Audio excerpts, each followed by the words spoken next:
Axes and hatchets. EJ here at the Back Porch Antiques, and we had a request to do a video about axes and hatchets. So a little bit of a disclaimer, as with some of my other videos, I am by no means an expert about axes and hatchets. I know just enough to get in trouble. I do know that an axe with a black raven on it is obviously worth a lot of money. We've sold a couple of those here, but I don't have any to display with you today, but I do have a pretty cool sampling of hatchets. So I want to share those with you today and satisfy the request that was given to us by the one and only Jacob Powers.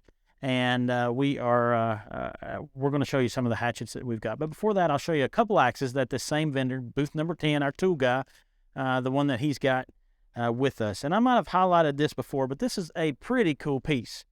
This is a presentation axe, if you will, or a parade axe is what it's called, of the Modern Woodman of America. Really light. I guess it's aluminum, so it's really light, but it has a good look to it.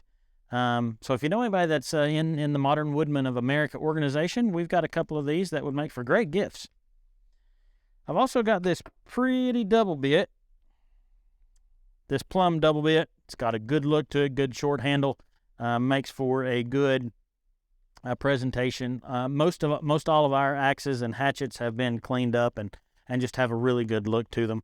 But that's a wall hanger right there. Of course, you can use it if you want to. Some people do buy these to use, and rightfully so. They're good pieces. So on to our hatchets, and really what I'm going to do is read the description off the tag, because that's about all I know about them. This says it's an early craftsman camp axe, and it's been polished rockaway pattern. I think I read that right. Rockaway pattern. Absolutely, yep. So it's a pretty good look right there. The handles are dolled up. This one would have came painted green. It has a good look to it. Dunlop. It's got the Dunlop logo there. And we do also have some with sheaths. Here's an early craftsman example, 1930s to 1940s logo. Polished hatchet with sheath. Has a good look to it if you like hatchets. Now, we've got some bluegrass tools that present really well, and there are a lot of collectors of bluegrass tools, and here are a couple examples of those that have been cleaned up really well.